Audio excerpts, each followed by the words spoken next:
TNTET 2025க்காக இம்பார்ட்டண்ட்டான notes தமிழில் பார்த்துட்டு வரோம். ஸோ இப்போ நம்ம வந்து 9th ஸ்டாண்டர்டில் தமிழ் விடு தூது, சரியா? தூது அப்படின்னா விரலி முதல் பணம் வரை தூதா விட்டுட்டு இருந்தாங்க. தமிழையே தூதா விட்டது தான் தமிழ் விடு தூது.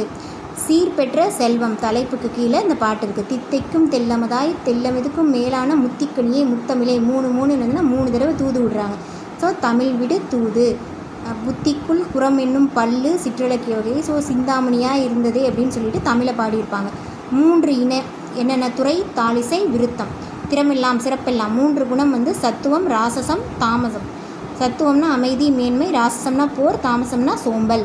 10 குணம் செறிவு சமநிலை இன்பம் ஒழுகிசை உதாரம் உய்த்தல் பொருண்மை காந்தல் வலி சமாதி அப்படின்னு 10 குணம் வந்து இருக்கும், சரியா? அடுத்து 5 வண்ணம், அதாவது குணம் வந்து 3, தமிழை பொறுத்த வரைக்கும் 10 குணம். தமிழுடைய தூதில் சொல்கிற தமிழ் பொறுத்த வரைக்கும் 10 குணம். இது வந்து பழைய கொஸ்டின்லாம் கேட்டிருக்காங்க, எத்தனை குணம் எத்தனை வண்ணம்ட்டு. 3 குணம், குணம் வந்து 10 குணம். 5 வண்ணம், இது 100 வண்ணம். குரில் அகவல் தூங்கிசை வண்ணம் முதல் இடைமெல்லிசை வண்ணம் ஈராக. ஊனரசம்னா குழையுள்ள சுவை. சுவை மொத்தம் 6 தான் நமக்கு தெரியும். தமிழை பொறுத்த வரைக்கும் 9, அப்படி தலைகளாக போட்டால் 9. அழகுனா 1, அழகுனா அந்த முழுமைன்ற மாதிரி 8ன்னு சொல்லுவாங்க. செவிக்கு குணமான, அதாவது செவிக்கு உணவான, ஸோ 4ஆம் வேற்றுமை தொகை. அடுத்து வாயில் இலக்கியம். தமிழ் விடு தூதை வந்து என்ன சொல்கிறாங்க? தூது எங்கே பண்ணுவாங்க? வீட்டுக்கு வந்து ஒரு லெட்டர் கொடுக்குற மாதிரி ஞாபகம் வச்சுக்கோங்களேன். ஸோ வாசலில் வந்து கொடுப்பாங்க. வாயில் இலக்கியம். சந்து சந்தாக போய் கொடுப்பாங்க, சந்து இலக்கியம். அந்த மாதிரி அன்னம்லேருந்து வண்டு வரைக்கும் 10 தூது, 10 இது, சரியா? ஸோ மோஸ்ட்லி என்ன வரும்? 10 குணம், 100 வண்ணம், சுவை வந்து 9, அழகு 8, தூது வந்து 10 தூது. அடுத்து களிவெண்பா. இது வந்து களிவெண்பாவால் ஆனது. 268 கன்னி, சரியா? களிவெண்பா 268 கன்னி. தூதுலேயே 2 லெட்டர் இருக்குது, களிவெண்பாவில் 2 லெட்டர். ஸோ 268 கன்னி. இதை வந்து பதிப்பித்தது யார் அப்படின்னா உவைசா தான் எல்லாத்தையுமே பதிப்பிப்பார். பதிப்பித்த வருஷம் 1930.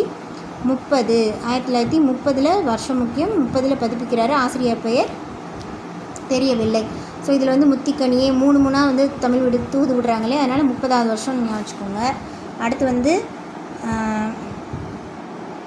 காதொளிரும் குண்டலமும் கைக்கிரு வளையாபதியும் சிந்தாமணியும் இதெல்லாம் போடுறது யாருன்னா சுத்தானந்த பாரதியார். இப்போ வந்து இது வந்து ஒரு அளவீடு மாதிரி வரும். இது ரொம்ப ஈஸி தான், நம்ம ஈஸியாக வந்து இதை ஞாபகம் வச்சுக்கலாம். ஸோ இதில் இருந்து கூட மேட்ச் ஃபாலோயிங்கில் கூட கேட்கலாம். முந்திரினா இருக்கிறதுலே ரேட் அதிகம், 320 ரூபா. ஸோ முந்திரினா 1/3. இந்த 4 மட்டும் ஞாபகம் வச்சுக்கோங்க, வேறு எதுவுமே வேண்டாம், 4 மட்டும். அடுத்து மாகாணினா வீட்டில் வச்சுருப்போம்ல வீசம்படி அப்படின்னு சொல்லிட்டு, அது வந்து 1/16, சரியா? மானா இது கிட்டத்தட்ட 2 லெட்டர் மாதிரி ஞாபகம் வச்சுக்கிட்டிங்கன்னா 1/20. அடுத்து காணி நிலம் வேண்டும் பாரதி கூட பாடியிருப்பார். நிலத்தில் வந்து 8 போட்டு நடப்பாங்க. ஸோ 1/80ன்னு ஞாபகம் வச்சுக்கோங்க. அவ்வளோதான், இந்த 4 மட்டும் ஞாபகம் வச்சுட்டா போதும். இப்போ மாகாணினா வீசமா 1/16 போட்டாச்சு. கால் வீசம்னா 1/4 இல்லையா? ஸோ 1/4 × 1/16 1/64. அரை வீசம்னா 1/2 × 1/16 1/32. முக்கால் வீசம்னா 3/4 × 1/16 பெருக்கணும்னா 3/64 வரும். அடுத்து 3 வீசம்னா 3 × 1/16. அரைக்கால் எப்போவுமே அரைக்கால்னால் நம்ம வீட்டில் வச்சுருப்போம். 2 வீசம்படி போட்டோம்னா அந்த அரைக்காப்படி நிறைஞ்சிரும். So 2 × 1/16 answer.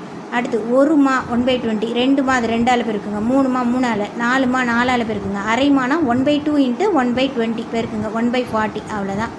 அடுத்து காணி நிலம்னா 1/80 பார்த்தோம்ல. முக்காணினா 3 × 1/80. அரைக்காணினா அரைக்காணினா 1/2 × 1/80. முந்திரினா 1/320 பார்த்துட்டோம். அரைக்காணி முந்திரி இதுதான் வந்து வித்தியாசமாக இருக்கும். அரைக்காணி முந்திரி எப்படின்னா அரைக்காணி ப்ளஸ் முந்திரி. அரைக்காணி எவ்வளோ? 1/160. முந்திரி 1/320. ரெண்டையும் கூட்டி எல்சிஎம்லாம் எடுத்து கூட்டினோன்னா என்ன வரும்? 3/320. இதுதான் வேல்யூ. அடுத்த வீடியோவில் பார்க்கலாம்.